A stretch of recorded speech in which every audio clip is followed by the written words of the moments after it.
ঘৰ আহি পোৱাৰ পাছতে এয়া কি খাইছোঁ চিনি পাইছেনে বাৰু? ভাইটিয়ে আচলতে মোৰ কাৰণে ৰেডি কৰি থৈ দিছিলে। সকলোৱে খালে বাৰু, মোৰ ভাগকণ থৈ দিছিলে।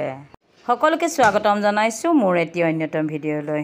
কালি সন্ধ্যা যিহেতু মা ঘৰ পালোহি আৰু এয়া পুৱাই মা ঘৰৰ পুৱা ওলাই পিনে অকণমান মাহঁতৰ ঘৰখনৰ বাহিৰখনৰ আচলতে পৰিৱেশটো আপোনালোকক দেখাই দিছোঁ। এয়া চব কি ধুনীয়াকৈ গোলাপ ফুল, সৰু সৰু গোলাপ ফুলবোৰ ফুলি আছে। ইমান ধুনীয়া লাগিছে, সৰু সৰু কুঁহাবোৰ খুবেই ধুনীয়া লাগিছে। আৰু লগতে এজোপা ডাঙৰ গোলাপ ফুল আছে, চব ৰেড ৰ'জ, কিমান ধুনীয়া লাগিছে। আচলতে কেমেৰাত ইমান ডাঙৰ যেন দেখা নাই, কিন্তু বহুত ডাঙৰ হয় গোলাপকেইপাহ।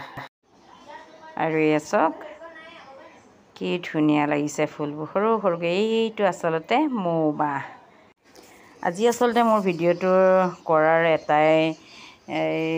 এটা কাৰণেই কৰিছিলোঁ আচলতে, যিহেতু আমাৰ মাহঁতৰ ঘৰত কেইবাটাও মৌবাহ আছে। আৰু সেয়া এইটো এটা 2 নম্বৰটো মৌবাহ। আৰু চাৰিওফালে আচলতে বেক চাইডেও আছে দুটামান মৌবাহ, সেইখিনিলৈ নাযাওঁগৈ। এইটো এতিয়া আগফালে শাকনিৰ মাজত আচলতে এইটো এটা মৌবাহ। এনেকৈ 5টামান মৌবাহ আছে।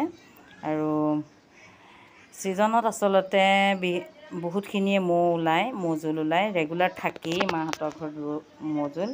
আৰু অলপকৈ এইজোপা আটলাছ হয়, চব কিমান লাগি আছে আটলাছবোৰ, ইমান ধুনীয়া হৈ আছে, বহুতে ধুনীয়া হৈছে। খাব পৰা হোৱা নাই 2 এটা, তথাপিও পকিছে অকণ, কিন্তু চৰায়ে খাই দিছে। এয়া ৰিটাৰ্ণ হৈছোঁ, অকস্মাতে ৰিটাৰ্ণ হ'বলগীয়া হ'ল ঘৰলৈ। আৰু কিয় ৰিটাৰ্ণ হ'লোঁ সেই বিষয়ে মই পিছৰ ভিডিঅ'ত আপোনালোকক দেখাম।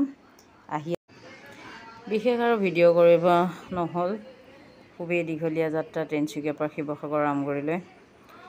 আৰু আজিৰ ভিডিঅ'টো ইমানতে সামৰিছোঁ। আগন্তুক ভিডিঅ'ত আপোনালোকক জনাম কিয় মই অকস্মাতে ঘৰলৈ বুলি উভতিব লগা হ'ল।